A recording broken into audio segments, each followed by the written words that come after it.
이제 우리가 성경적이고 건강한 설교의 조건들에 대하여 이제 계략적이고 그런 기본적인 내용들을 우리가 알았다면 이제 남은 한 3시간 우리에게 앞으로 한 3시간 남은 시간이 아니라 앞으로 한 3시간 정도는 각각의 주제들을 좀 다뤄보려고 그래요. 이것이 이번 수업의 전반 부분에서 핵심적으로 다루게 될 내용이 될 텐데요. 하나씩 다루어 보면 어떨까요?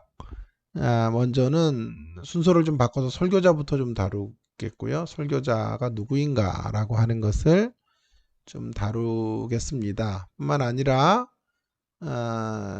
본문에 대해서도 좀 다루겠고요. 청중에 대해서도 조금 심도 깊게 각각을 좀 다루어 보도록 그렇게 하겠습니다.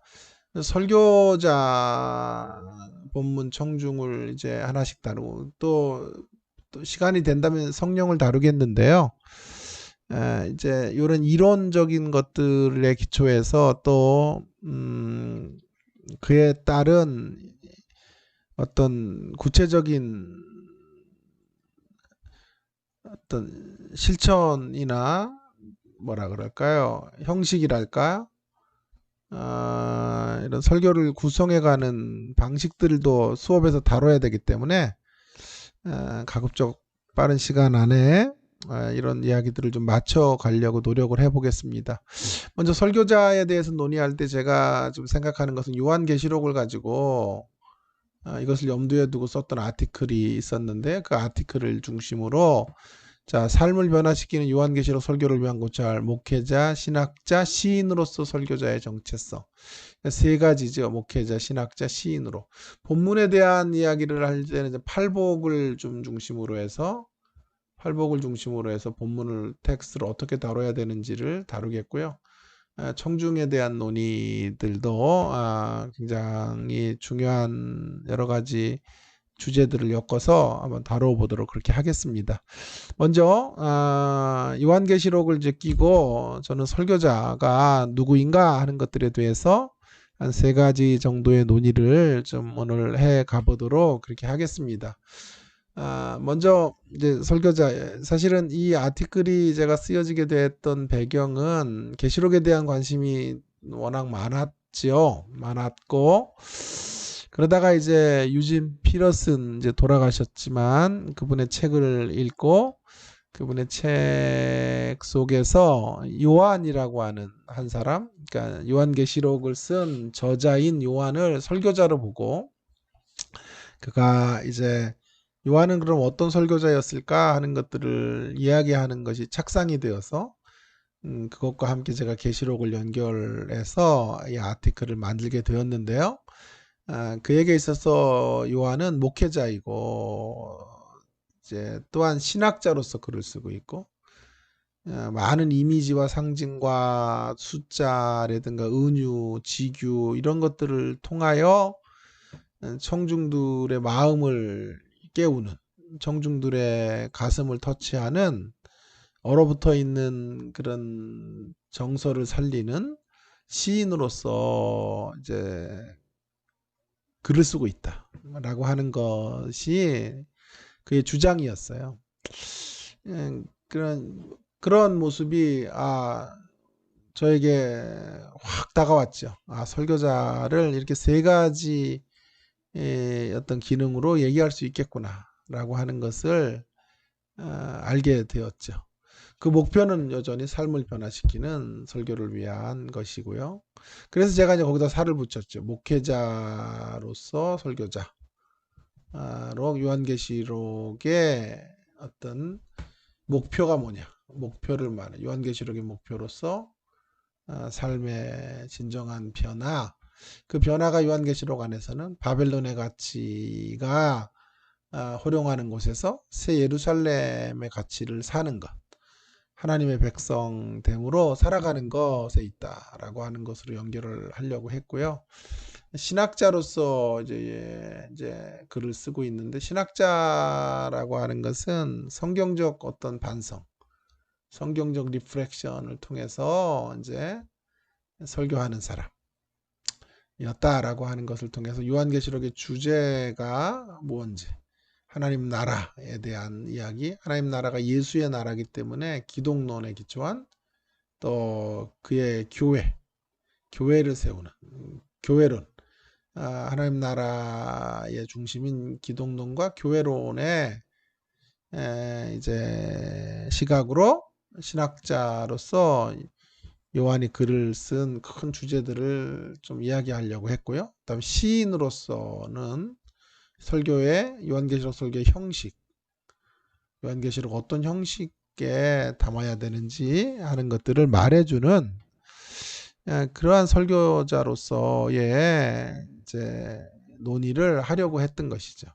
그래서 유진 피터슨과 제가 콜라보를 해서 글을 썼다고 해도 다르지 않아요. 물론 만나서 한 건 아니에요.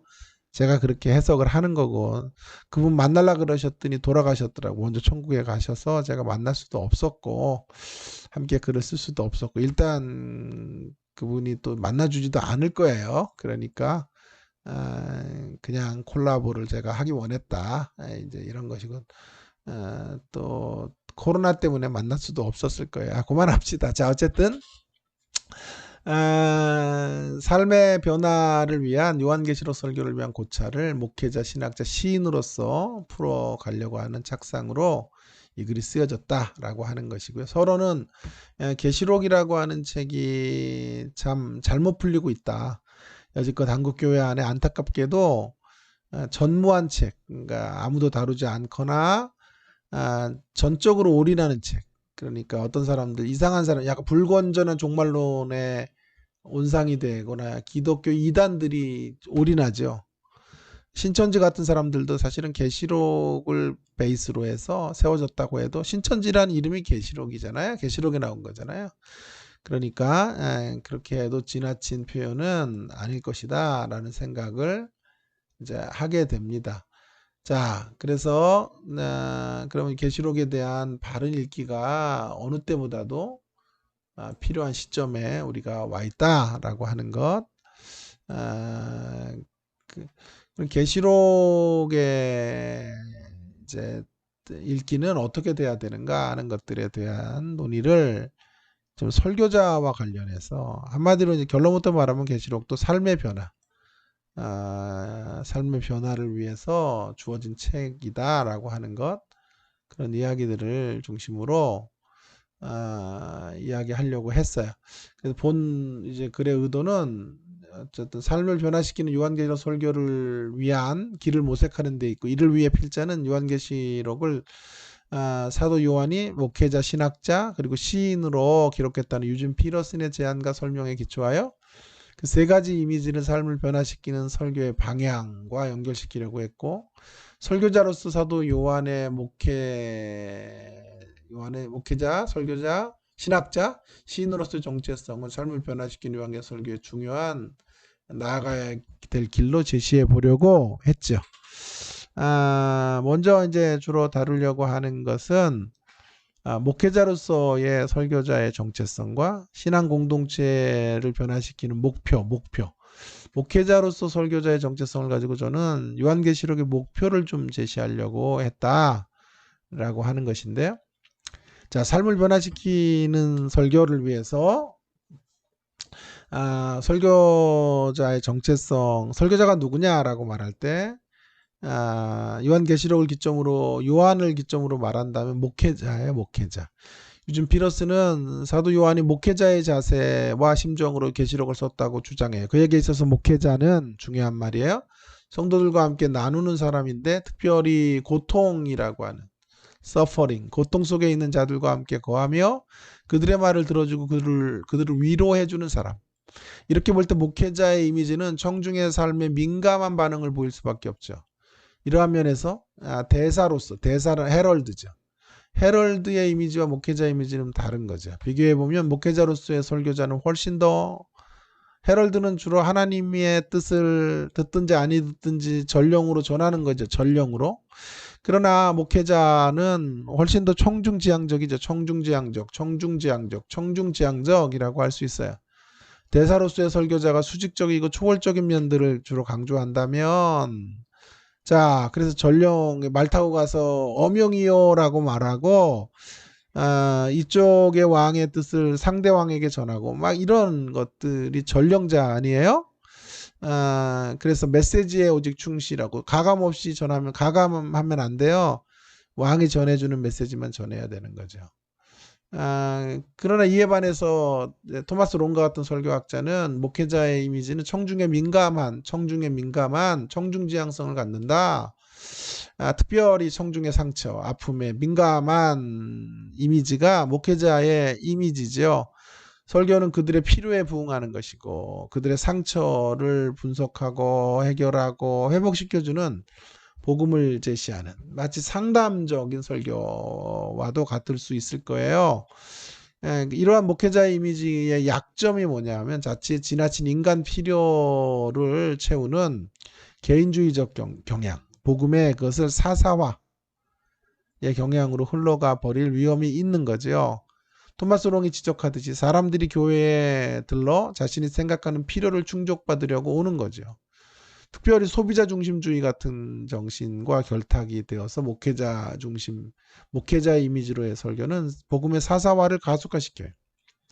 복음의 사사화라고 하는 것은 무슨 말이냐 하면 복음의 효력이 미치는 파장을 인류 역사와 전 우주의 공동체적인 구원과 변혁에까지 확장하지 않고 한 개인의 사적인 영역에서 일어나는 심리적인 갈등을 해소하기 위한 더 효과적인 설득의 구조 하나를 선택하고 더 효과적인 심리 기제 하나를 소비하는 개인의 선택 문제로 국한시키는 현상 좀 어렵죠. 그러니까 한마디로 말하면 더 큰 우주를 바라보지 못하는 거예요. 더 큰 영역을 바라보지 못하고 설교하는 거예요. 늘 얼마나 아프세요. 열등의식 속에 그것을 치료하는 방법, 갈등을 넘어서는 길, 우울함을 극복하는 길 이런 것들로 메시지가 전부 치달아가요. 왜요? 전에는 설교자가 전령이라고 생각했는데 이제는 목회자로 생각하기 때문에 그런 것이죠. 그래서 소비자 중심주의와 개혁을 같이 하면서 성도들을 자신들의 종교 기호에 부합하는 메시지를 소비하는 종교 소비자가 되게 하는 것이지요. 성도를 종교 소비자로 만들게 된다면 결국 신앙 공동체는 세상 정신의 포로가 되어 빛바랜 모습으로 역사의 비탈길로 곤두박질 치고 말 거예요. 이러한 견해에 대한 비판적인 입장을 취하는 사람들은 그래서 목회자의 이미지에 근거한 설교는 기독교 공동체를 분열시키고 종교적 소비주의로 전락시키는 우려가 있다라고 말하는 것이죠. 비판자들은 설교가 나의 필요에 대해 말해주지 않는다면 무엇 때문에 들을 것인가? 저들은 이제 청중들이죠.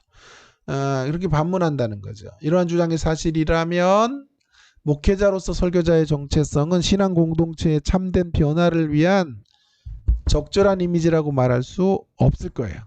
자, 그렇다면 이제 묻지 않을 수 없어요. 유진 피러스는 과연 이러한 전제를 알고 사용했을까?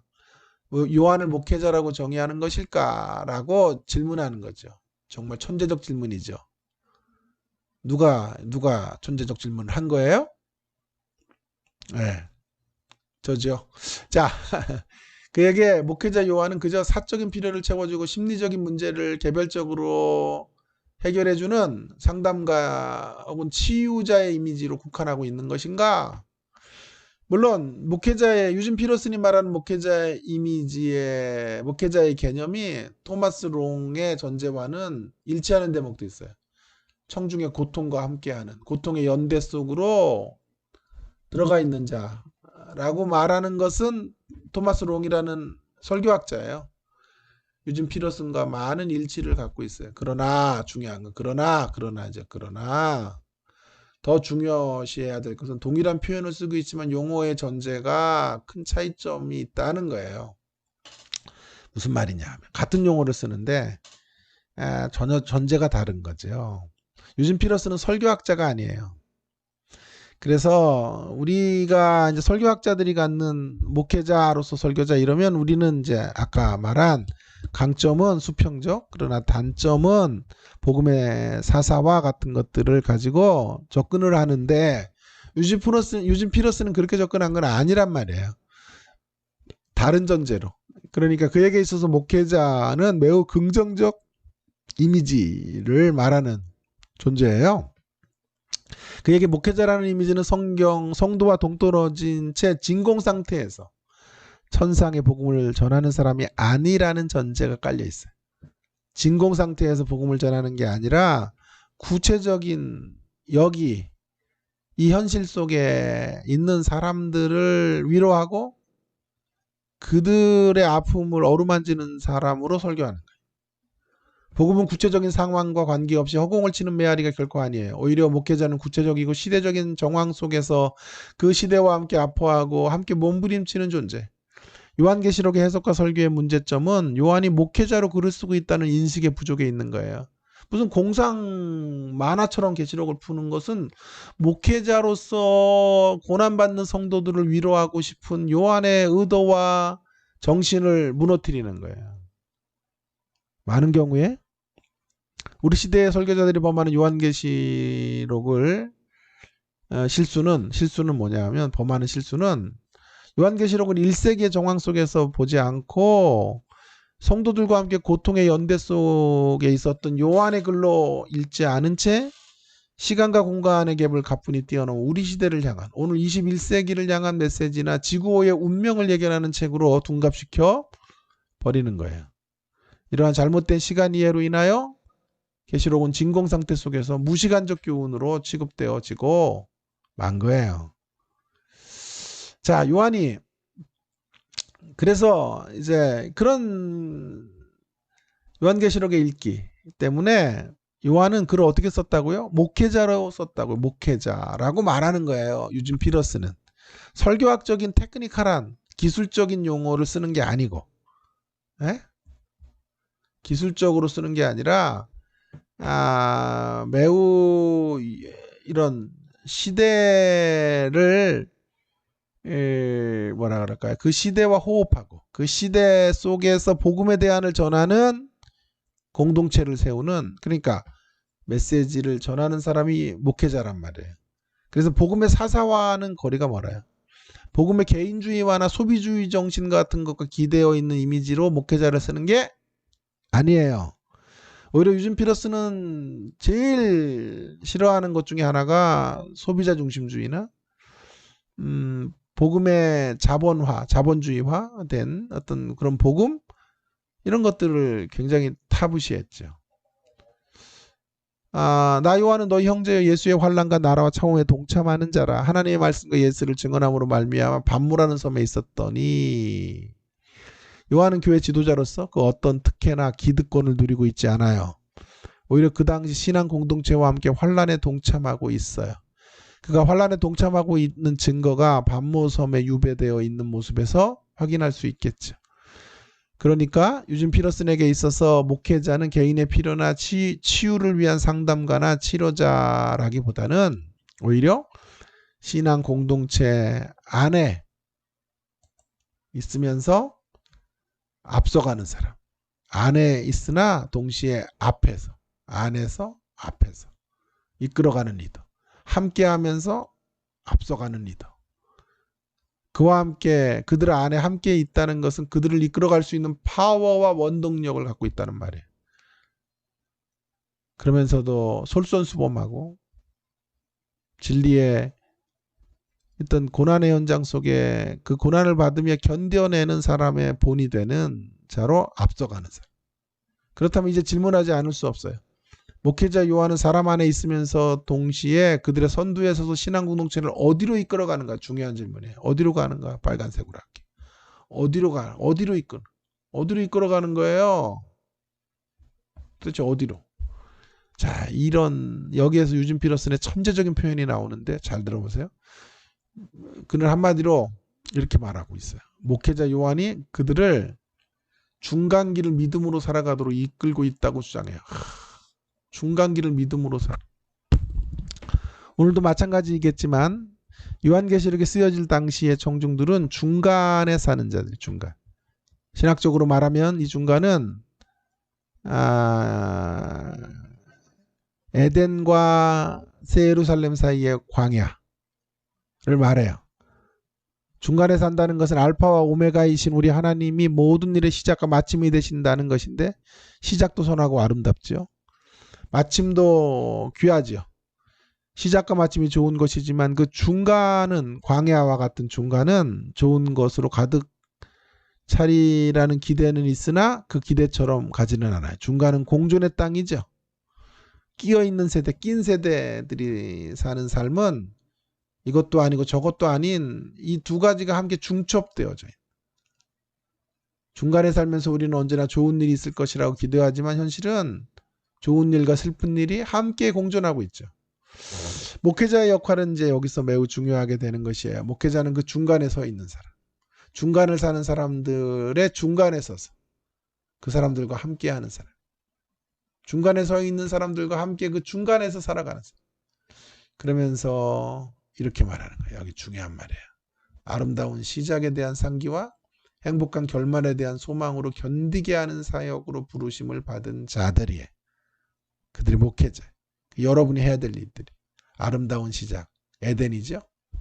행복한 결말, 해피엔딩의 새하늘과 새 땅, 새 예루살렘의 완성이죠. 이 시작과 끝의 영광스러움과 아름다움을 붙들고 중간을 견디게 하는 사람, 목회자예요. 목사는 그 중간에서 믿음의 사람들과 동행하는 일이 전공인 사람. 여러분의 전공은, 저의 전공은 믿음의 사람들과 동행하는 것이죠. 갖가지 굳은 일과 의미 없는 반복된 일상, 모욕적인 악을 견디면서도 이처럼 도무지 이해할 수 없는 꼴사나운 중간이 실은 눈부신 시작과 영광스러운 끝과 통하는 길임을 언제나 줄기차게 주장하는 자. 아멘이야, 아멘. 진짜 우리가 뭐 해야 되냐 하면요, 꼴사나운 중간을 사는 사람들에게, 코로나19와 같은 이 꼴사나운 중간, 이 중간을 사니까 얼마나 좌절과 절망이 있겠어요. 아우성 소리로 가득 찬 이 꼴사나운 중간이 목회자는 끊임없이 뭐라고 말해야 되냐 하면 실은 눈부신 시작, 에덴과 영광스러운 끝과 통하는 길임을 언제나 줄기차게 말해주는 사람. 그것을 삶으로 말하고 설교로 말하고 교육으로, 티칭으로 말해주는 사람. 그 일을 감당하라고 하나님이 저와 여러분을 귀한 사역의 현장으로 부르신 거예요. 우리는 바로 이 일을 해줘야 돼요. 이 위로의 자리로 사람들을 초대해줘야 돼요. 그렇다면 이 중간에 서서 앞으로 나가야 될 길을 알려주는 목회자 요한의 역할을 통하여 그 당시 7교회가 받게 된 유익은 무엇일까요? 이에 대하여 이러한 섬김을 받은 사람들은 자신이 하나님이 주신 길을 가고 있는 이상 때로는 그 의미를 알 수 없는 핍박을 견뎌낼 수 있다고 있는 존재라고 하는 것을 점차 확신할 수 있게 해준 거예요. 점차 할 수 있었다. 알 수 있었다. 견딜 수 있다고 점차 알 수 있게 만들어준 거죠. 이상의 설명이 사실이라면 유진 피러슨이 제시하고 있는 목회자의 이미지는 개인주의 덫에 걸려드는 일반적인 테크니컬한 상담가나 심리치료, 세속적 심리치료적 목회자의 이미지와는 거리가 멀어요. 오히려 다시 강조합니다. 묵시, 현실을 새롭게 하는 영성이라는 책이 중요한 책인데 그 책에서 목회자는 중간 시대를 사는 공동체를 시대의 가치와 정신에 함몰되지 않고 궁극적으로 완성될 종말의 가치와 정신을 따라 끊임없이 살아가도록 초청하는 사람이에요. 그렇다면 목회자로서 설교자는 다름 아닌 신앙 공동체의 진정한 변화를 추구하는 사역을 감당하는 사람이라고 말해도 감이 틀리지 않을 거예요. 자, 그렇다면 여기서 우리는 요한계시록의 설교의 목표인 신앙 공동체의 삶의 변화를 논의할 수밖에 없어요. 삶이 바뀐다라고 하는 게 뭐냐고 말한다면 계시록을 통해 삶을 바꿔야 되는데 그것은 한마디로 대학 문화적인 방식으로 초대하는 거죠.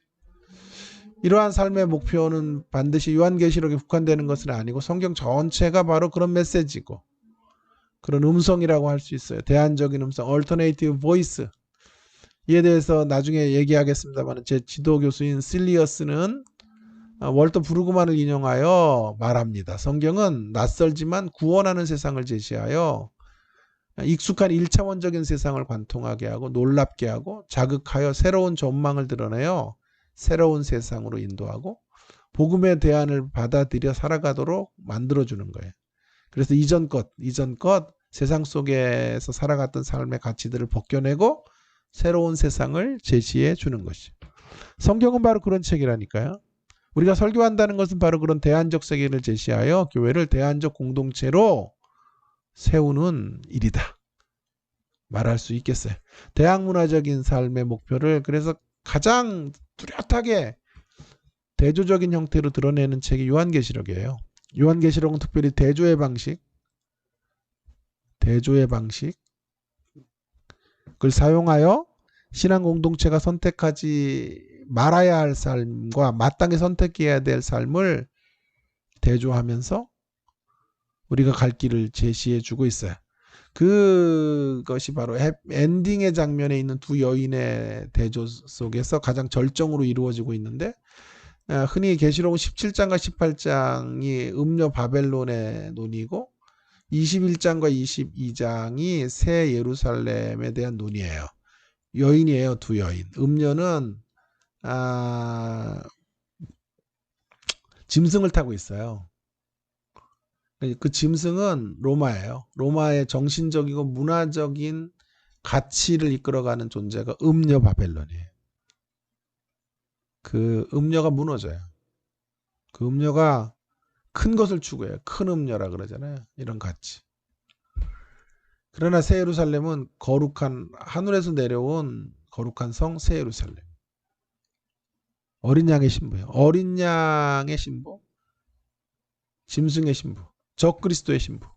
대칭 구조를 통해서 계시록의 마지막 메시지, 아니 성경의 총체적인 마지막 메시지는 뭐냐 하면 음녀, 바벨론의 가치에 한 거하고 그 바벨론의 가치에 무너지지 말고 바벨론의 가치를 넘어서는 새 예루살렘의 거룩한 가치로 살아내라. 말하고 있는 거예요. 그것이 성경의 마지막 메시지예요. 바벨론 안에 살 때 바벨론이 우리 안에 들어와 살지 못하게 해라. 바벨론 안에 살아야 돼요. 그러나 바벨론의 정신이 우리를 사로잡지 못하도록 만들어주는 거죠. 그래서 음녀 바벨론을 수식하는 큼의 가치를 추구하는 데서 바벨론을 음녀라는 창기의 메타포로 그려주고 있는 것은 그녀가 끝없이 사람을 유혹하는 존재임을 말해주는 거죠. 이런 세상 두성이 추구해가는 가치와 달리 교회를 의인화하고 있는 하늘에서 내려온 새 예루살렘은 거룩한 수식어를 갖고 있어요. 바벨론과는 다른 차원의 다른 초월적이고 신앙적인 가치를 추구하고 있는 거죠. 두 여인의 대칭 구조를 통하여 분명하게 제시하는 건 계시록의 의도와 목표는 이거죠. 음녀 바벨론의 정신이 대세가 되고 있는 시대에 새 예루살렘의 가치를 통하여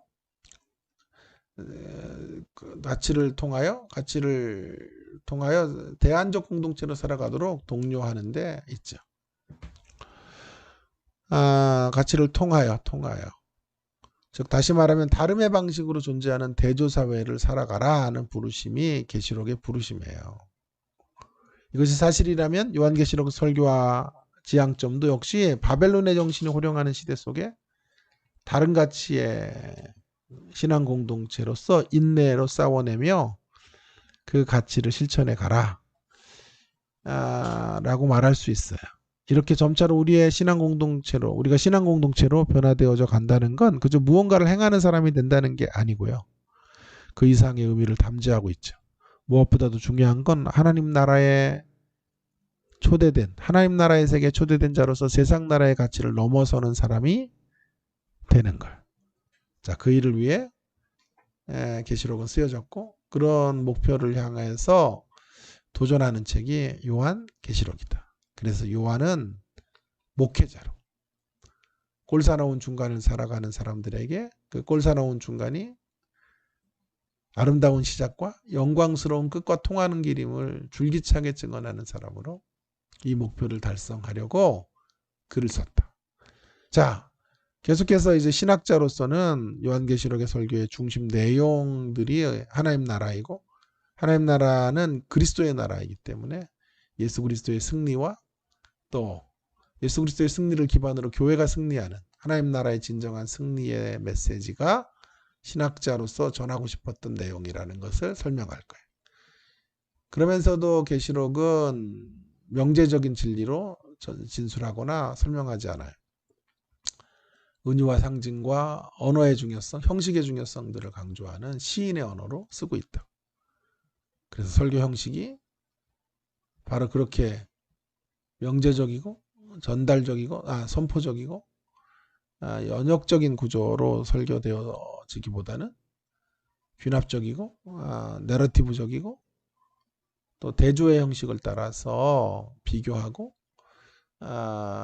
거짓된 세계의 가치를 폭로하고 참된 하나님 나라의 가치들로 사람을 세우는 이와 같은 일들.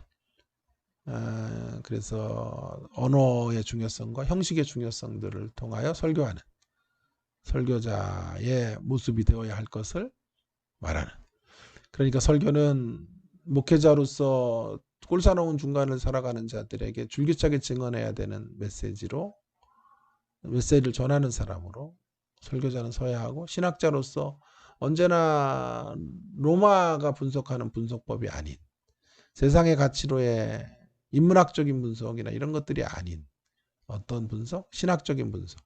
신학적 리프렉션을 통하여 신학적 성찰을 통하여 사람을 세우는 일들을 감당하는 사람. 그러면서도 다양한 형식들을 가지고 특별히 시인의 가치, 시인의 정신. 시인은 언어 하나를 가지고 얼어붙은 가슴을 녹이고 다시 상상력의 기능들을 같은 것들을 통하여 대안적 세계를 보게 하는 거잖아요. 그런 일들에 최적화된 사람, 그런 일들을 향해서 설교하는 사람들을 설교자라. 그렇게 말한다는 거죠. 참 좋죠? 자, 그런 내용은 다음 시간에 좀 더 이어서 하고, 그 다음에 본문이 뭔지에 대한 이야기를 조금 더 구체적으로 해가도록 하겠습니다. 좀 더 기대를 가지시고, 이제 방송도 잘 들리니까요. 조금 더 기대 가지시고 좋은 수업 제가 한번 구성해 가도록 하겠습니다. 고맙습니다.